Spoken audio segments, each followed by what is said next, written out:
Títo ľudia sa vo vzťahoch cítia uväznení beznadejne a bezmocne.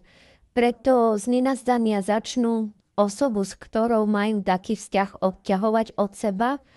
A keď sa cítia, že sú už príliš blízko, väčšinou v ranných fázach vzťahu sa to neprejaví, ale až keď sa vzťah začne prehlbovať, vtedy sa začne cítiť nekomfortne a začne sabotovať vzťah odchádzaním a vzdialovaním sa, aby nemuseli cítiť príliš veľa emócií.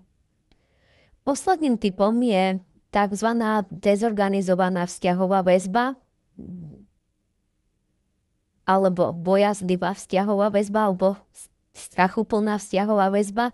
Tento štýl väzby sa vyvinie, keď dieťa zažilo veľa zranení v oblasti dôvery. Väčšinou, keď dieťa vyrastalo v rodine, kde bolo veľa chaosu.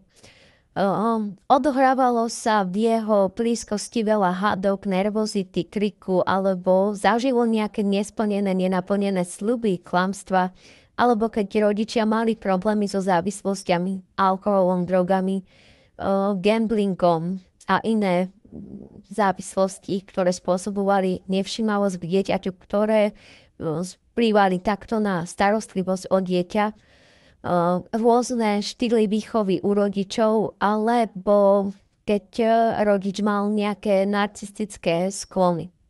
Vo všeobecnosti v rodine, ktorej bol nejaký prvok, ktorý vytváral nestabilitu v domácnosti, nie tak ako pri úzkostlivom type, že sa tam striedali v domácnosti tieto časy, kedy bola tá starostlivosť dodávaná a nebola dodávaná, ale tu ide o konštantný chaos domácnosti. Napríklad, ak bol rodič alkoholik, jeden deň dieťaťu matka vytvorí dobrú atmosféru, pod vplyvom alkoholu je extra milá, na druhý deň je matka nahnevaná, lebo je zlé, nevládze sa postarať, je hrubá, krutá, ďalší deň zasa matka je OK, potom zase má nejaké útostivé chvíle, ako sa chovala, a preto dieťa zahrňa extra starostlivosťou, extra darčekmi, dovolí porušiť nejaké nastavené pravidla.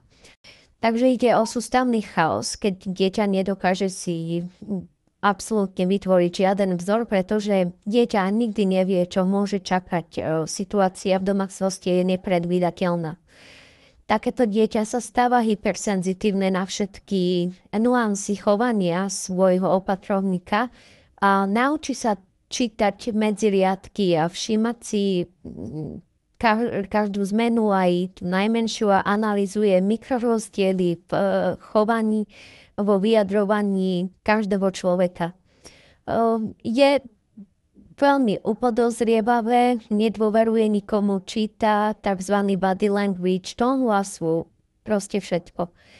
Títo ľudia, oni túžia po blízkosti, ale majú zafixované, že blízkosť je veľmi nevyspytateľná a bolí, a v tomto sú rozpoltení, pretože považujú lásku za nádhernú, aj vzťahy za niečo vyživujúce, ale zároveň nestrašidelné.